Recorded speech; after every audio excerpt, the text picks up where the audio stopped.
professor in the Department of Biblical Studies. It is my very distinct honor to introduce our speaker, Dr. Choon-Leong Seow. Dr. Seow is the Vanderbilt Buffington Cupples Chair in Divinity and Distinguished Professor of Hebrew Bible at Vanderbilt. As you may have already heard in the previous lecture introductions, Dr. Seow is an eminent scholar in our field who has published widely in philology, wisdom literature, biblical theology, and especially reception history. I could say much more about that, but I would like to offer a more personal introduction. It's been my privilege to know Dr. Seow for now almost 20 years. He was my teacher at PTS here when I was studying for my Master's of Divinity degree. I sat in Stuart 6 during his class on Job, in the back, by the way, is where I always sat. And I had the great privilege of learning from his energetic lectures about the complexity of this powerful and mysterious book at the very beginning of his working on it. What a gift and an honor it is for me to hear these lectures now as the project comes to its culmination. But what I want you to know about Dr. Seow is his generosity, so I brought a show and tell. This is his commentary on the book of Ecclesiastes. Right now, I'm teaching exegesis of Ecclesiastes, and my students and I are using Dr. Seow's excellent commentary. I was delighted when I checked it out to find this inscription on the front page, which is written in Leong's own hand. It's a quote from Ecclesiastes 9:7. God has already favored what you have done. This message, to my mind, is characteristic of Dr. Seow's kindness and his gifts as a teacher, to invite and to encourage students of the Bible.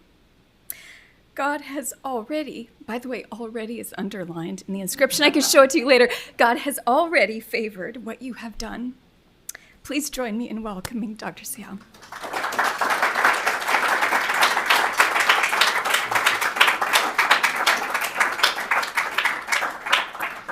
Thank you, Elaine. I'll try not to cry. Thank you all for coming this late afternoon. Yahweh's discourse on Eitzah, the cosmic plan, comes in three poetic movements. The sequence of these is logical. The construction of the cosmos leads to the provision of water to bring forth vegetation, which in turn sustains life, albeit, as before, there is no mention of human life, only wild animals. Menageries of exotic animals have been a staple in iconography since the beginning of civilization in Mesopotamia and Egypt. Swiss scholar Ottmar Kehl deserves credit for bringing iconography to bear in the exegesis of the divine speeches in the book of Job through an influential monograph published in 1978 on Yahweh's response to Job. To explicate the zoological discourse, Kehl calls attention to an iconographic trope of the Lord of the Animals, and to a lesser extent, what he calls the sacred tree. The former is a trope ubiquitous throughout the Mediterranean world from about 5,000 BCE. It typically features a humanoid figure, most often male, or sometimes female, with outstretched arms holding a pair of animals. The message of Yahweh's zoological discourse, according to Kehl then, is divine control of chaos and evil, which in his view, these animals represent. Especially well represented are images of the Lord of Animals with lions, wild oxen, and ostriches, which one may note coincide with the animals most often depicted in royal hunts, thus indicating the propagandistic purpose of the trope. Rulers presented themselves as the earthly counterpart of divinity, who kept chaos under control. Often appearing with a lot of animals is a stylized tree that Kale has called a sacred tree, as in this Middle Assyrian seal that features a lot of animals holding a pair of wild goats feeding on a tree. Kale takes the tree to signify the ordered cosmos. Presumably, when it's under control, the cosmos is ordered. I have a slightly different take. I interpret the pair to be dialectical, representing control on the one hand and providence on the other. The fact that most often the goats are nibbling at the tree, just to me provision of sustenance. Indeed, the animal with the tree motif often occurs independently as a variant of the lot of the animal's motif. One motif emphasizing control, the other providence, in my view. The iconography of the tree with animals in the earliest examples suggests that the tree is of cosmic significance, as evident in images of the tree atop a stylized cosmic mountain, which together constitute the vertical axis of the cosmos, a bond linking heaven and earth. Much more elaborate is this ceiling from the ancient city of Uruk, biblical Erech, the 3rd millennium BCE, recently studied by an Austrian sumerologist, Daniel Lau. We see a vulture with outstretched wings at the center of the scene, with a mountain goat at each end of the wing. To the right is a tree atop a stylized mountain.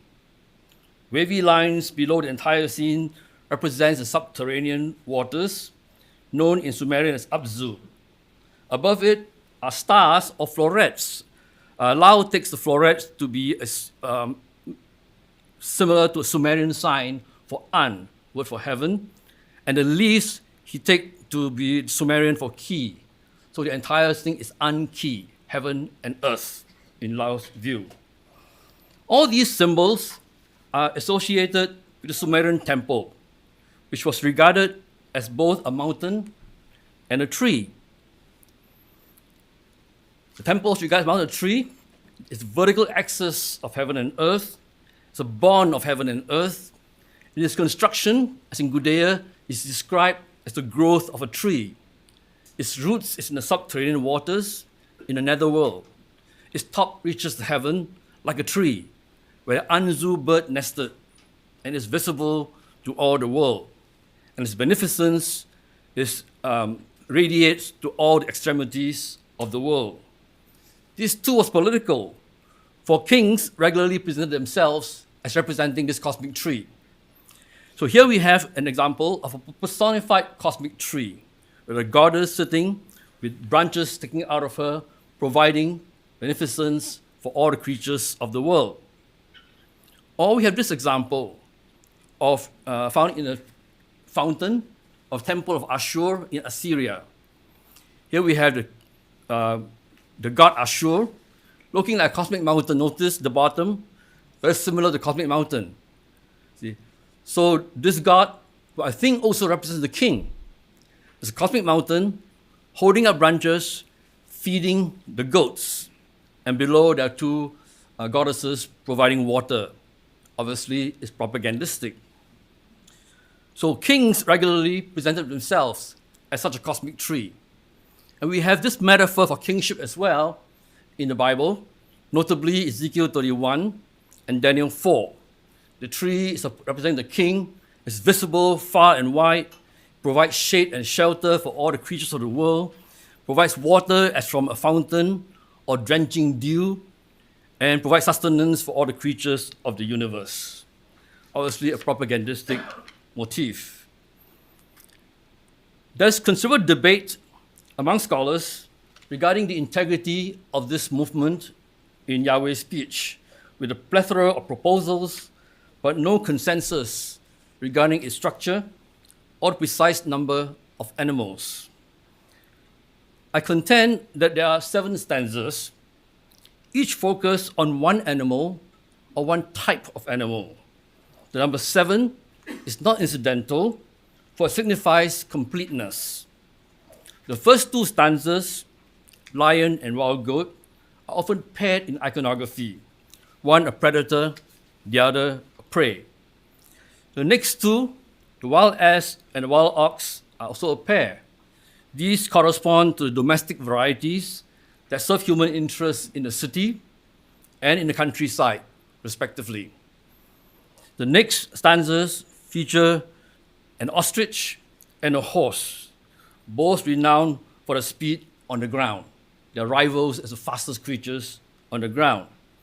Then there's a 7th stanza on the vulture, which forms an inclusio with the beginning, the scavenger at the end, the lion at the beginning. All this suggests that the cosmos is not haphazard. There are signs of deliberate pattern in this movement, thus conveying the purposefulness in the world of creatures wild and free. The first animal in the discourse is the lion, the quintessential predator that endangers humans and the livestock. It is traditionally a metaphor for injustice of the wicked who prey upon the weak, a common trope we find in the laments, and also in Mesopotamian pious sufferer texts. Not surprisingly, therefore, we find images throughout the ancient world of lions being overpowered or leashed, pacified, or otherwise suppressed. But Yahweh's discourse says nothing about suppression of lions. On the contrary, Yahweh provides sustenance for them. The passage shares affinities with Psalm 104, 20 to 23, which is part of a doxology celebrating the Creator's differentiated providence for various creatures, including predators. God, according to the psalmist, has designated the night for the predators to prowl. Their time is from sunset to sunrise, whereas human beings operate from sunrise to sunset. Differentiated providence. Divine providence accommodates predators as well as human beings as they each seek sustenance. Yahweh's zoological discourse, however, focuses only on providence for the lion. The couplet in verse 39 echoes Psalm 104:21, which depicts young lions roaring for prey from God, as if God were their parent. There's nothing here about the lion as a force of chaos to be suppressed, nothing suggesting the lion is evil. In fact, leonine metaphors for God are quite common in the Bible. A very common metaphor is the lion as a metaphor for divine judgment. Poignantly, Psalm 111 verse 5 speaks of Yahweh as the one who gives, in most translations, Yahweh gives food to the pious. Yahweh gives prey. The Hebrew literally, Yahweh gives prey to his devotees, as if Yahweh were a parent lion to his devotees.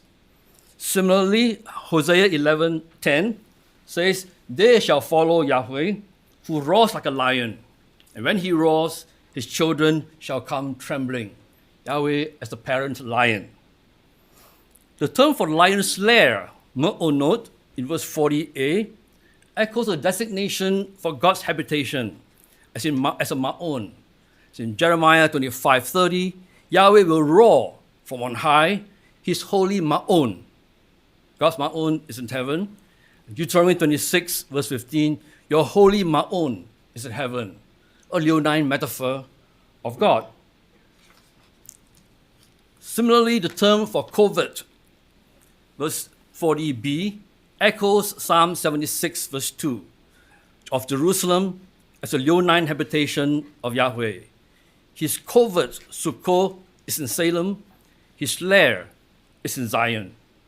The lion, therefore, appears in Israelite iconography quite often, not as a predator to be suppressed, but as a symbol of Yahweh, a symbol of God's protection.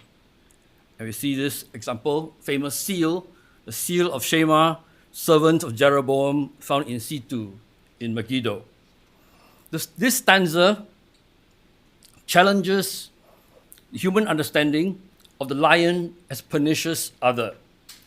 The passage provides no assuring image of God as one who keeps chaos in check, for evil persists still, and literal and metaphorical lions still prey.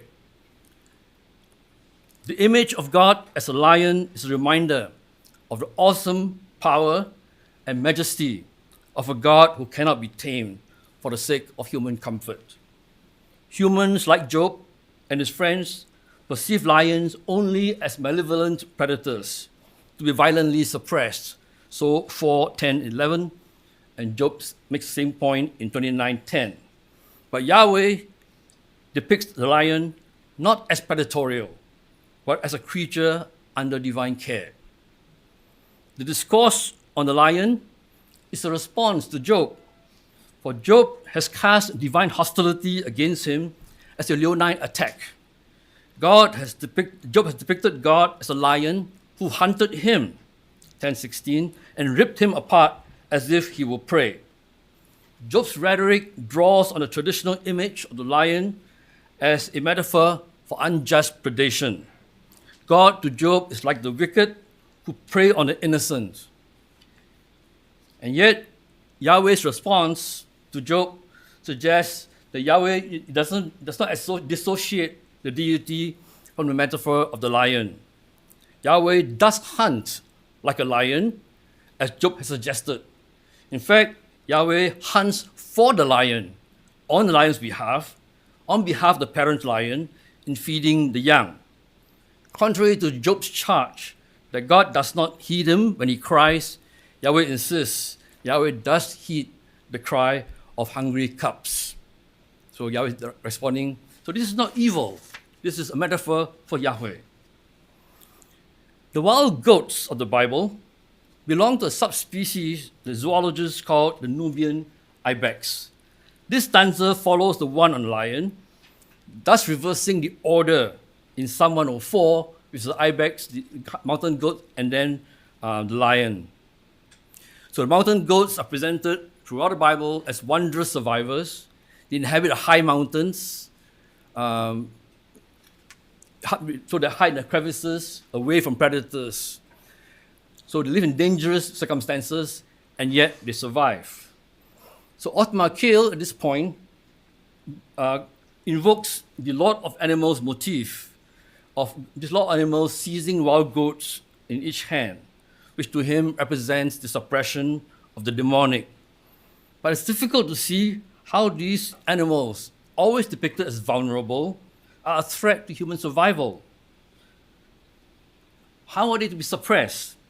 More to the point, it seems to me, are seals like this one at the bottom that show wild goats suckling kids, sometimes with a sprig before it, representing the cosmic tree. As in this tree, as in this seal, which recalls the issue of time in the life cycle of the wild goat. The wild goat and tree motif is quite common from 4,000 some BC onwards, found everywhere, including hundreds of examples in the Cisjordan. So among the most famous are these drawings from Kuntila Azrut from the 8th century. Shows a stylized tree and a pair of wild goats. And notice the lion beneath it. Then there is a cult stand from Ta'anach of the 10th century. 4 tiers. On the second tier, we have wild goats and a tree. And at the bottom, we have a mistress of the animals holding a pair of lions. Scholars who study these and compare them with the Asherah motif argue that the point here is fertility. I'm not sure about that. It is not impossible, but I think the more important point is the symbol of life, the giving and the sustaining of life. As noted earlier, the most important, the earliest examples of the wild goats are, you feature them on a cosmic mountain. See? So it's a cosmic tree. So the wild goats represent providence of God and from a sacred mountain. The next stanza has to do with a pair of animals called a wild ass and wild donkey. These are parallel terms. The first term is the native Hebrew word for the Syrian wild ass. The second is borrowed from Aramaic. So wild asses were never domesticated, so they're famous for being free. The Hebrew here says, who has let the wild ass go free? The idiom here, shilach hofshi, to let go free, always refers to liberation of people from captivity. In Isaiah 58:6, the liberation of captives are likened to relief of the bonds on animals, a common motif for the bond between Yahweh and Israel. The only exception of this language is in Psalm 2 verse 3, where bonds is a metaphor for Yahweh's control of foreign nations, constraints that they tried to cast off. But in response to their rejection of the bonds, Yahweh only laughs. And here we have the wild ass laughing as if he's on Yahweh's side. The passage depicts the independence of the wild donkey, wild ass, not as an innate trait, but as a freedom that God has given to it from the beginning. The habitat of the wild ass is called the steppe and the salt land. This pair of terms refer to inarable land, land that's inarable because of its high salinity. And everywhere in the Bible and in Akkadian literature, it's considered an accursed place, fit only for outcasts. Assyrian curses often speak of banishment to the steppes, where the condemned roam the wilderness like a wild ass, or they roam like a wild ass in the steppe, roam outside the city, like those smitten with infectious disease, often translated leprosy, but it's probably not accurate, some kind of skin disease that make them social outcasts. So these are sites of the social outcasts. Nebuchadnezzar, who once was a veritable cosmic tree, was banished from society to live among the wild asses. And yet this is where so for city dwellers take pity on wild asses because they live in such places. But the poet calls this place home, bait, and domicile, mishkanot. These are terms for temple and the tabernacle. The habitats of the wild ass and wild donkey is called bait and mishkan. This echoes 21:28, where the home, bait, and mishkan of the wealthy gives them a certain sense of security. But this pair most often refers to divine presence.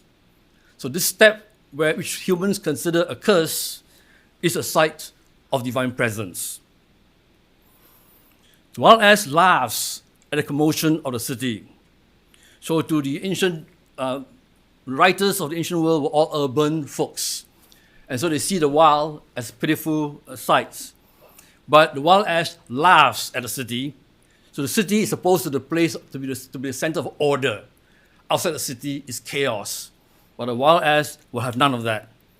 It laughs at the commotion of the city, for the city is where you find the shouts of the driver, which he does not heed. Unlike the domesticated ass, the wild ass does not heed the driver. So the term for the driver, nogais, is used of the driver of animals, but most often of slave drivers, as in Exodus. Importantly, Job imagined death as a time when one no longer has to hear the shout of the nogais, the driver, and will instead be free, hofshi, from his master. By contrast, according to the poet, the wild ass already has this freedom in its bite and its mishkan. The next stanza concerns the wild ox. Probably is very common in Akkadian. Probably refers to the aurochs, the Bos primogeneus. It appears with the lion as a twin threat to humans. The lions are a threat. These are the most dangerous animals. The lion because of its mouth, and the wild ox because of its horns. The wild ox, a symbol of power, virility, and ferocity. And yet this text mocks farmers who imagine they can tame the wild ox. Would the wild ox be willing to serve you? As the Hebrews suggest, would the wild ox agree, consent to serve you? So it mocks the human attempts at domestication, as if they can produce a wild ox, can do everything in farming, from the beginning, hard work of the plow, to the final harrowing, which requires tenderness, and to deliver the super ox that can do everything. There's no such thing to the poet. Then comes the strangest stanza, a bird of celebrated plumage, the ostrich. The ostrich is delighted. The Hebrew can also mean delighted with itself or is delightful. The ostrich is delightful or delighted with itself when its pinion is graceful and burgeoning. This is probably an allusion to the so-called ostrich dance, which we find in iconography, as in this example of an ivory from Nineveh. But the word for graceful can also mean disgraceful, and the word for burgeoning can also mean attenuated. So the ostrich, on the one hand, is delighted with itself for being so beautiful, but its wings is also disgraceful because it is attenuated and it cannot fly. Yeah, we'll talk about the meaning of this. Furthermore, ostriches have a reputation of being bad parents. They leave their eggs on the ground and warms them on the dirt. This refers to communal nesting. So ostrich hens typically lay 30, 40 eggs and can't care for all of them, and they're cared for by a single hen for the community. See? And the rest that cannot be tended is on the outside. And so on the nest of ostrich eggs often are strewn with broken shells, which to observers meant bad parenting, see, to leave the shells unattended. And ostriches were also known to be stupid. Like to be stupid. The classical writers thought that but God had made them forget wisdom, and there's not allotted to it understanding. So the classical writers said ostriches were considered foolish because they thought they could sink their head in the ground and not see danger. Right? And ostriches was also thought to be stupid because they could eat just about anything, including hard and hot metals, as some of these medieval manuscripts illustrate. Whether or not that is true is beside the point. That is its reputation.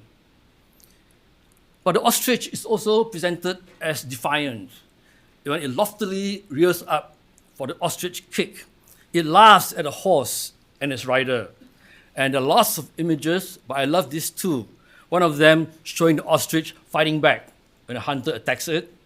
The other I especially love because you have a hunter pursuing the ostrich whose head reaches the heavens, and behind it is a horse half its size.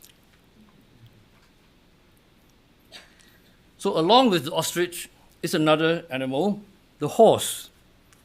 But unlike the others, this is unlike the other animals.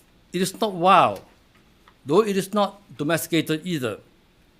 It is without a rider and seems to act on its own volition, even in ways contrary to its nature. The horse responds to the sights and sounds and scents are all unnatural.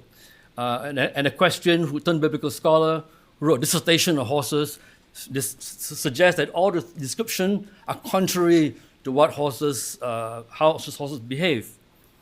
So it's unnatural, and this, even without the paraphernalia of a war horse, the horse is invulnerable to an array of weapons hurled against it, like the supernatural Leviathan.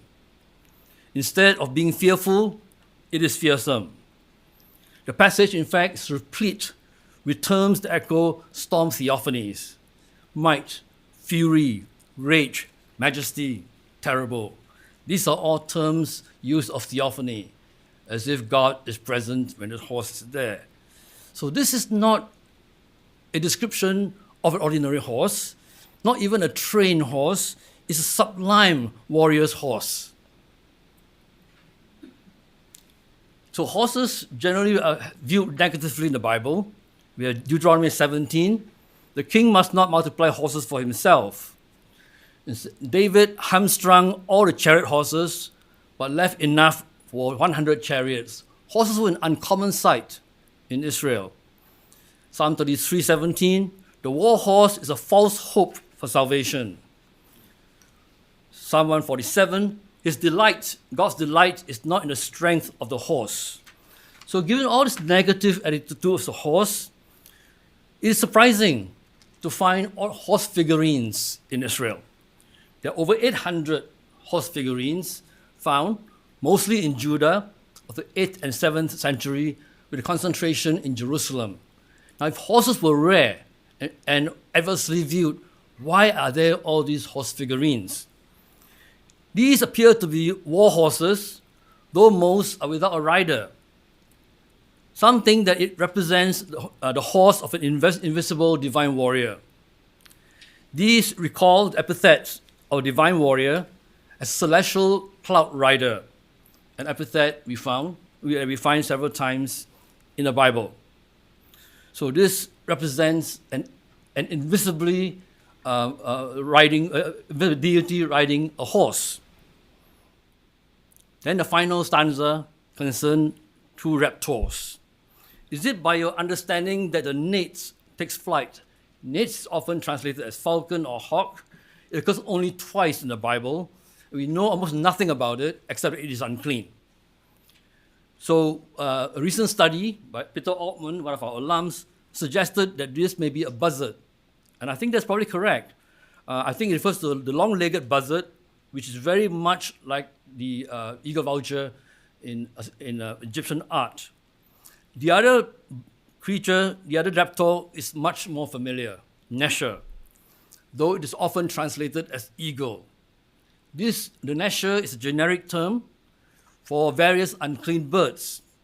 Traditionally translated as eagle, but most often it refers to a bird of prey that is also a scavenger, which eagles are not.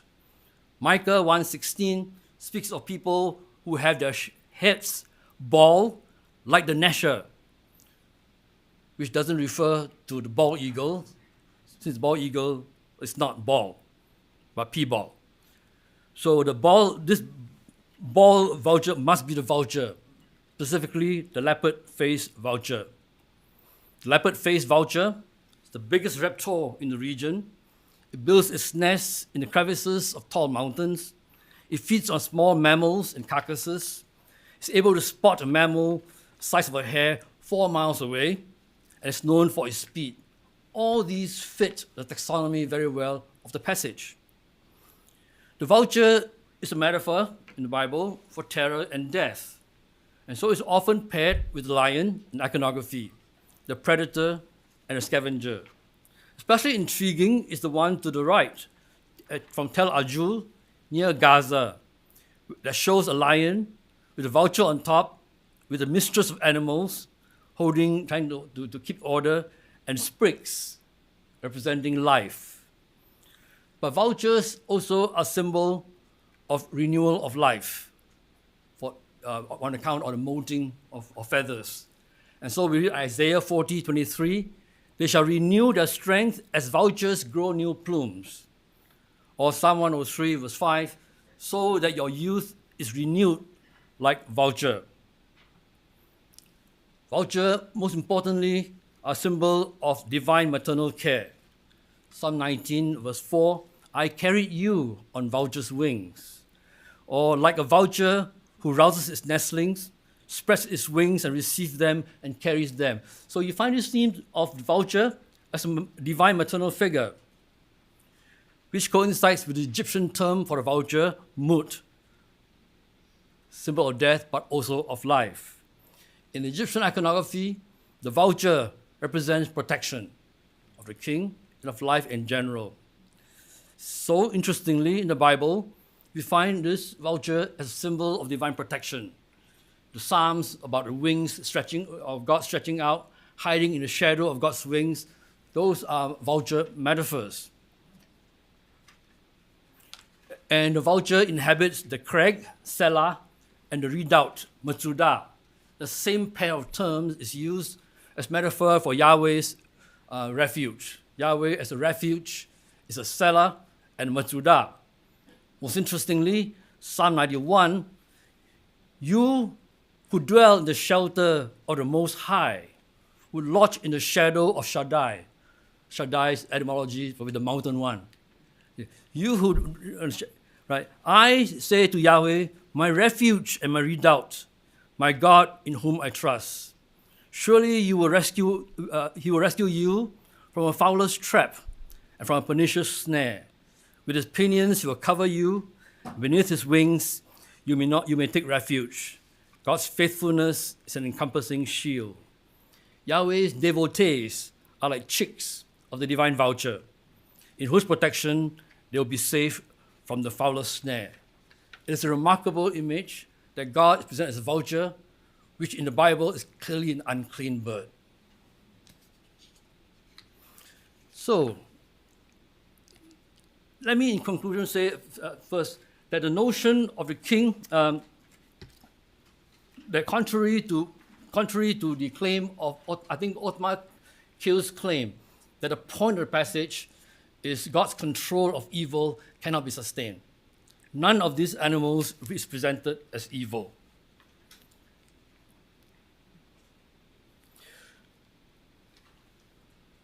So to review what I think the passage, what the significance of the passage, I want to go over again according to the structure of the passage. The first two stanzas pair the lion and the wild goat. And as I noted before, they are a common pair in iconography. One the predator, the other the prey. One is powerful, the other is vulnerable. Yet each is equally, differently under divine care. There's no need for the Lord of the animals, nor a cosmic tree for these animals. These kings to call themselves Lord of the animals or as cosmic tree. Wild animals have no need for them. The next pair, the wild ass and the wild ox.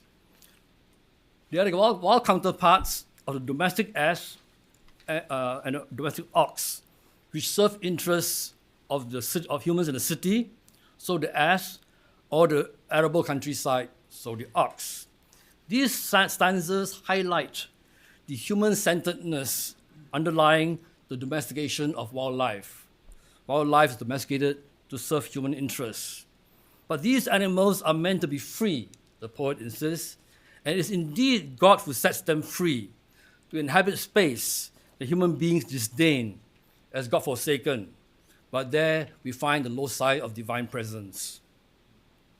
These creatures, though no match for the human subjugators, refuse to be servile. There's an Egyptian image, really wonderful. It's got a wild ass, and it's beaten all over, it's red and so forth, but it's still not giving in, still fighting back.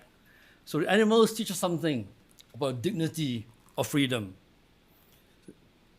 Human beings are not in control of all of creation, and there remains much that are beyond human control. The discourse seems to me subverts the Lord of Animals trope, deployed in political propaganda, which represents the king as the imago Dei. So this text then causes us to rethink the imago Dei. The notion of the king as imago Dei is well attested in Mesopotamian literature and in Egypt. A trace of this ideology is found in Daniel 2:38, where Nebuchadnezzar is authorized by God to have dominion over all creatures, dominion over the animals of the wild and the birds of the heaven. Nebuchadnezzar. This is the conceptual background of Genesis 1, though the king is democratized to all humanity. Unfortunately, what is also democratized, so the imago Dei is all humanity, but what is democratized is the abuse of nature, because humans are supposed to subdue and have dominion over them. So this discourse requires a radical rethinking of the imago Dei that finds fulfillment not in human-centered ecology, but a creation theology that recognizes the freedom of all animals to coexist with humanity. The ostrich is an ambiguous creature. It seems vain, beautiful. It's not presented as an unsavory animal of chaos, an embodiment of contradiction. Beautiful yet ugly, right? And seems, she's belligerent and yet admirable for standing up to oppressors. And in many ways, this is reminiscent of Job. It's an embodiment of contradiction. Job is on the one hand a pious figure, on the other hand a rebellious person. He's reputed to have been a bad parent. Because of his bad theology, his children are endangered, and his friends call him foolish. Whether or not those are true is beside the point, for that was his reputation. And yet, there's no rebuke of Job, the rebel. But alongside Job, we have the horse, a dangerous, unpredictable presence. The text does not make clear how this horse relates to Job, and it leaves it to the reader's imagination.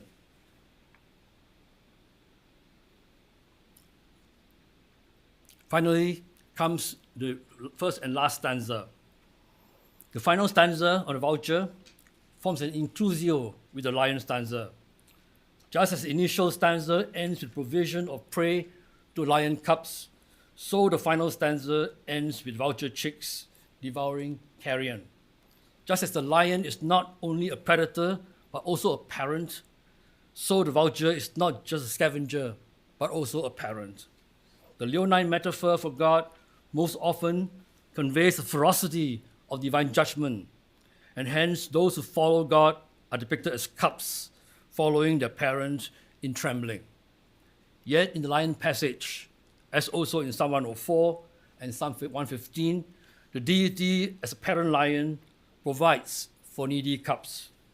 The vulture as a metaphor for divine parenthood is similarly awe-inspiring, yet also comforting. These creatures, one a fearsome predator, the other a disgusting, abominable scavenger, together frame the zoological discourse.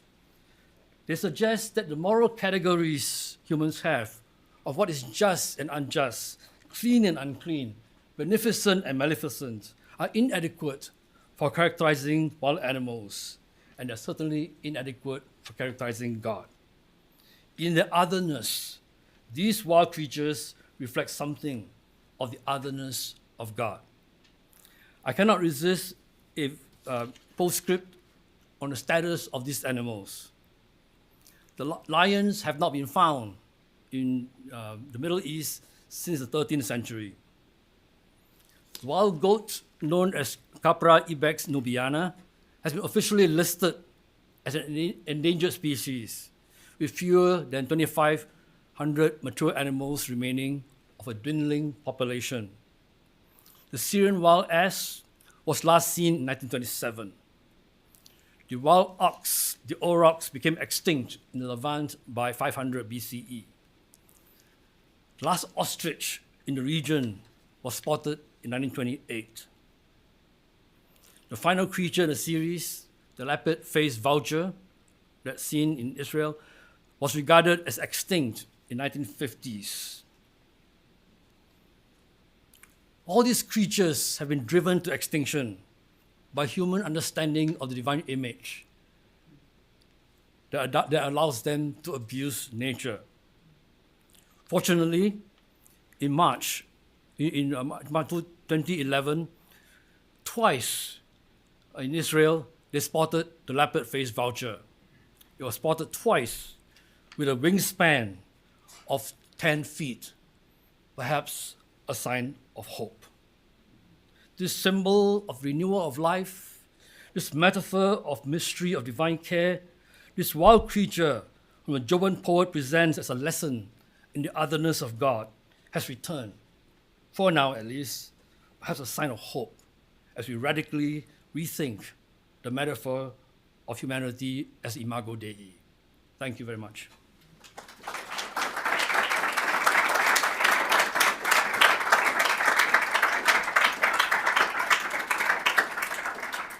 How did I do on time? We have plenty of time for questions, in fact. Oh, okay. To take your own questions. Sure. Happy to.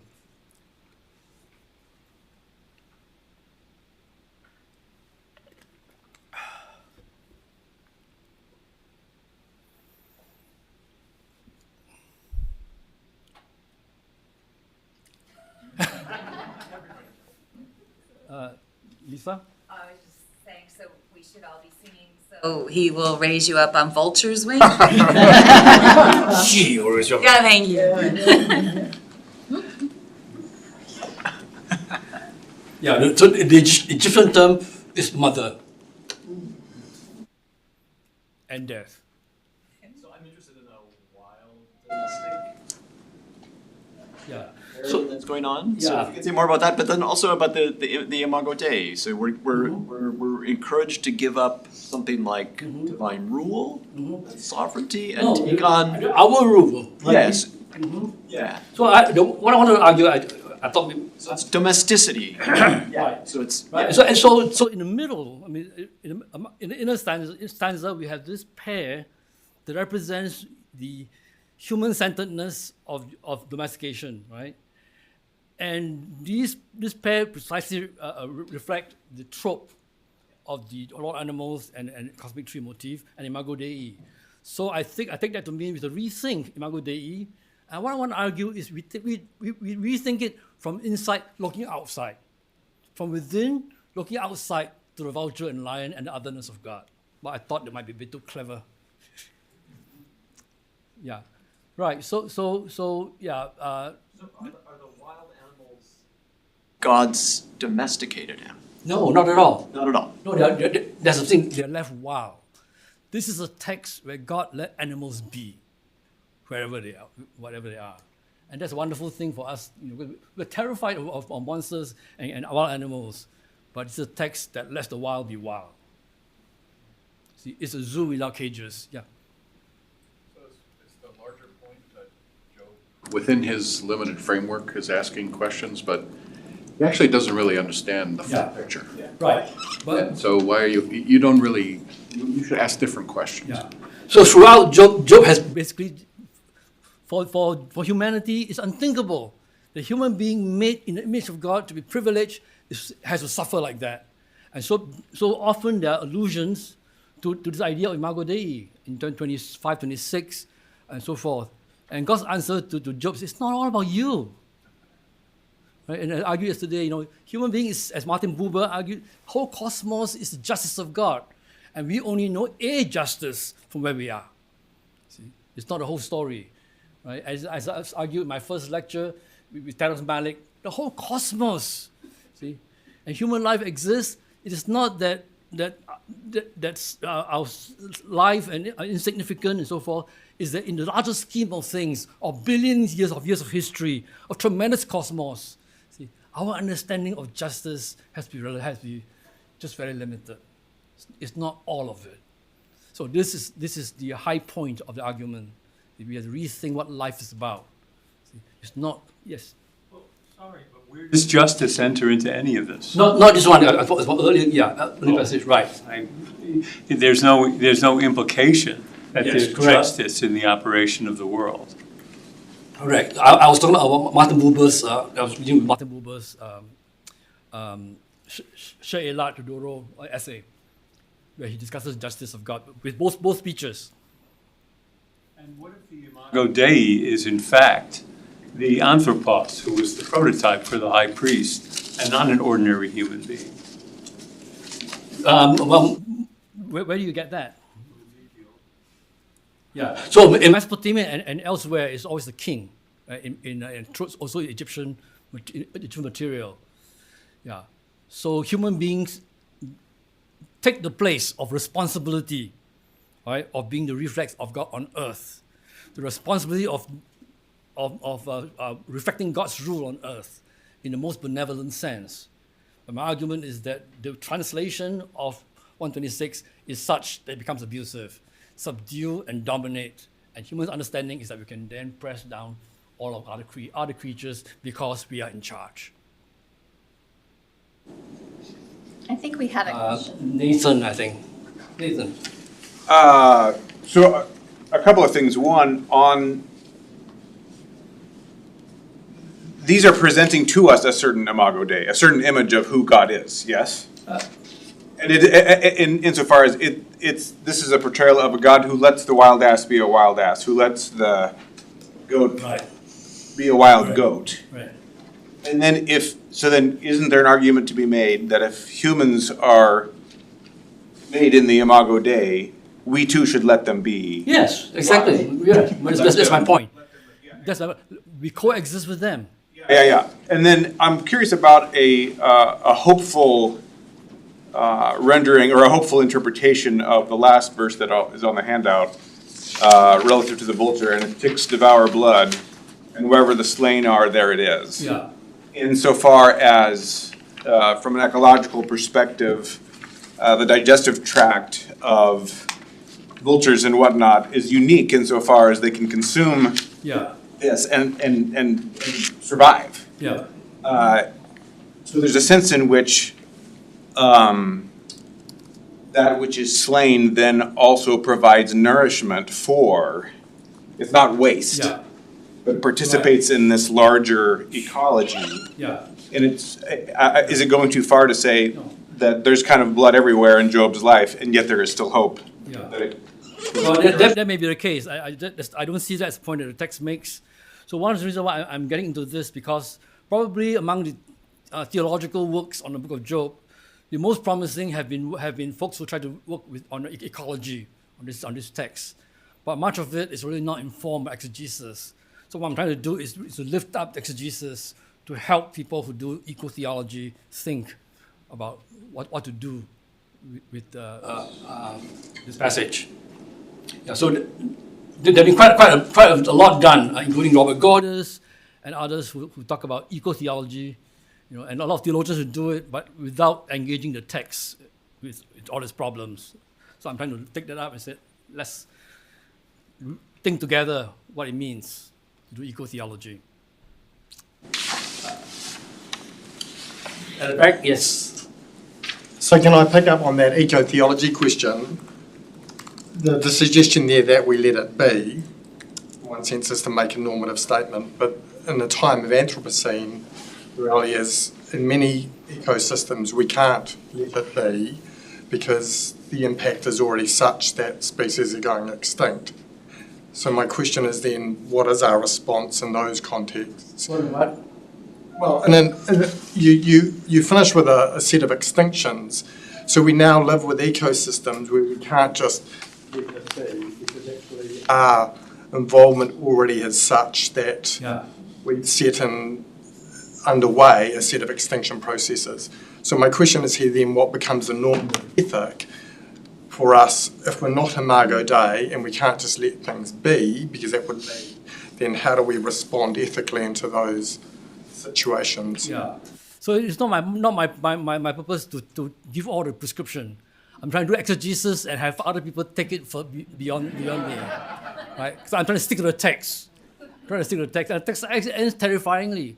Wherever there's a death, there he is. God is where death is. So there are problems, but I wanted to do the exegesis so that we can move beyond that. Yes, at the back. I was wondering in this conversation of the Imago Dei if you have considered Psalm 104 with its decentering of humans in the story of creation. Yes, it also is Psalm 8. Psalm 104 doesn't really touch on Imago. So Psalm 8 is the key text. And Psalm 8, Job engages Psalm 8 in the middle of text 25, I think, and 26. Engagement of Psalm 8. And Job 7 also is an engagement of a tradition like Psalm 8, but not explicitly Psalm 8. So Psalm 8 is pretty important in the book. And I think this is God's response to human understanding of themselves as being. So I've argued so far in this speech, human being is not at the center of creation, unlike Genesis 2 and 3. In the next speech, you talk about human being not being at the acme of creation like Genesis 1. See? So neither Genesis 1 nor Genesis 2 and 3 tell the full story of who we are. Yes.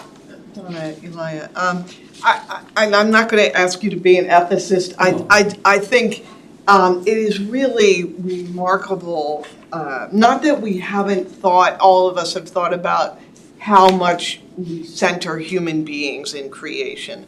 I think that your pressing of the envelope based upon the text toward understanding Imago Dei with a wider lens is fascinating. I don't know if you have more that you wish to say about that than you've already said, but I'm just very fascinated in your work on that and your insight.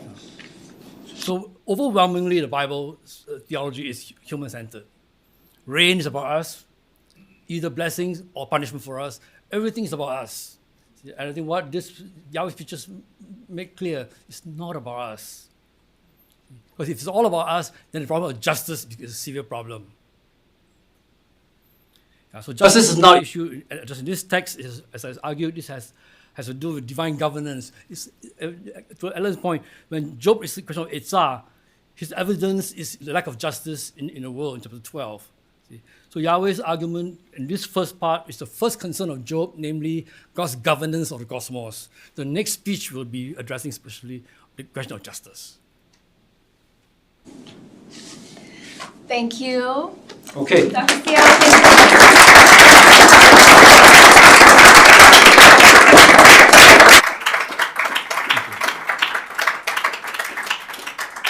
please join us again at 7 p.m. back here in this room for the next lecture in the series. Thank you so much. That was delightful. It was fun. Yeah.